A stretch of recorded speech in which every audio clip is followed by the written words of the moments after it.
جو لوگ میرے چینل پر پرانے ہیں وہ جانتے ہیں، جو نئے ہیں ان کو بتا دوں کہ اسلام قبول کرنے سے پہلے میں بے دین تھی، کسی مذہب یا کسی خدا پر وشواس نہیں رکھتی تھی۔ پھر ہوا یوں کہ میں اور میرے ہسبینڈ، اس وقت تک ہم دونوں ہی مسلمان نہیں ہوئے تھے، نئی جگہ شفٹ ہو گئے، اور ایک دن میں اپنے اسی فوٹوگرافر فرینڈ سے فون پر بات کر رہی تھی کہ اسلام میں یہ کیا ہے وہ کیا ہے، اور وہ مجھے اسلام کے بارے میں گائیڈ کر رہا تھا کہ اچانک میرے اپارٹمنٹ کے مین ڈور پر کسی نے ایک پمفلٹ گرایا۔ میں نے فون پر بات کرتے کرتے وہ پمفلٹ اٹھایا اور اس پر لکھی عبارت پڑھ کر میں حیران تھی۔ یقیناً آپ بھی یہ سن کر حیران ہوں گے کہ اس پر لکھا تھا، آپ اسلام کے بارے میں کیا جانتے ہیں؟ اگر آپ اسلام کو سمجھنا چاہتے ہیں تو ہمارے پاس مسجد میں تشریف لائیں، ہم آپ کی مدد کے لیے موجود ہیں۔ میں حیران تھی کہ یہ ناممکن ہے۔ مجھے ایسا لگا کہ کوئی اور نہیں، اللہ نے یہ پمفلٹ ڈالا تھا، اور یہ میرے لیے بہت بڑا اشارہ تھا۔ میں حیرانی اور خوشی کے ملے جلے تاثر لیے اس پمفلٹ کو دیکھ رہی تھی۔ میرا اللہ مجھے اپنی طرف آنے کے لیے بار بار اشارے دے رہا تھا۔ پھر مجھے کچھ عجیب قسم کے خواب آنے لگے، اور کافی عرصے تک ان خوابوں کا سلسلہ چلتا رہا۔ ان میں سے ایک خاص خواب میں آپ لوگوں کے ساتھ شیئر کرنا چاہوں گی۔ میں نے دیکھا کہ میں ایک بہت بڑے ہال نما کمرے میں ہوں، اور اس میں بہت سارے لوگ موجود ہیں۔ سب نے سفید کپڑے پہنے ہوئے ہیں اور سب لوگ زمین پر جھکے ہوئے ہیں۔ میں وہاں پر ان کے ارد گرد گھوم رہی ہوں کہ کوئی میری طرف متوجہ ہو، مگر ان میں سے کوئی بھی میری طرف متوجہ نہیں ہو رہا ہے۔ اس ہال کمرے سے باہر بہت سارے واش بیسن لگے ہوئے ہیں، اور ان واش بیسن پر ایک آدمی اپنے پاؤں دھو رہا ہے۔ یہ وہی دکاندار ہے جس نے مجھے وہ کتاب دی تھی۔ میں اس سے پوچھتی ہوں کہ تم یہاں پر کیا کر رہے ہو، مگر وہ کوئی بات نہیں کرتا اور میرے سوال کا کوئی جواب نہیں دیتا۔ جب میری آنکھ کھلی تو میں نے محسوس کیا کہ وہ خواب کا منظر بالکل اصلی جیسا ہی تھا۔ بالکل نہیں لگ رہا تھا کہ میں نے کوئی خواب دیکھا ہے، بلکہ ایسا لگ رہا تھا کہ میں نے جاگتی آنکھوں سے کوئی منظر دیکھا ہو۔ اسی طرح میری اسلام کے بارے میں ریسرچ جاری تھی۔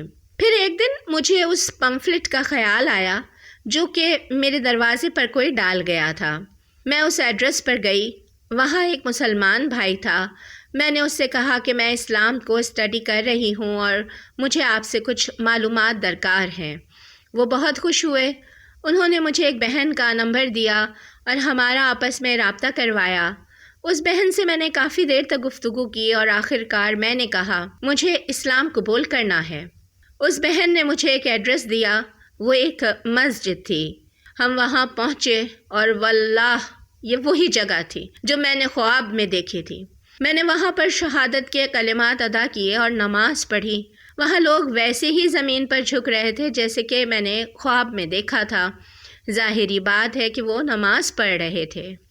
اس طرح میرے اسلام کے خلاف بحث سے شروع ہونے والا سفر آخر کار اسلام قبول کرنے پر آ کر ختم ہوا۔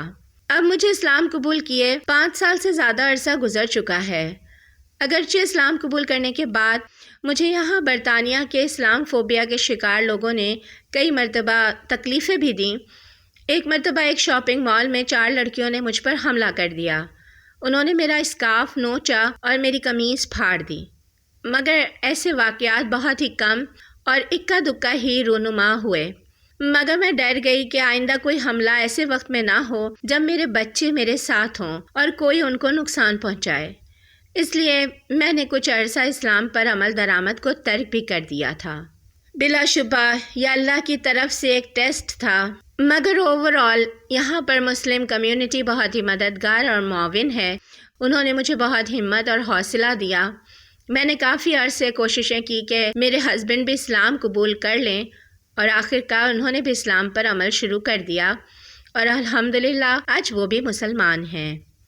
میں یہاں ایسا کوئی دعویٰ نہیں کر رہی کہ میں اسلام پر کوئی بہت زیادہ عمل کرتی ہوں۔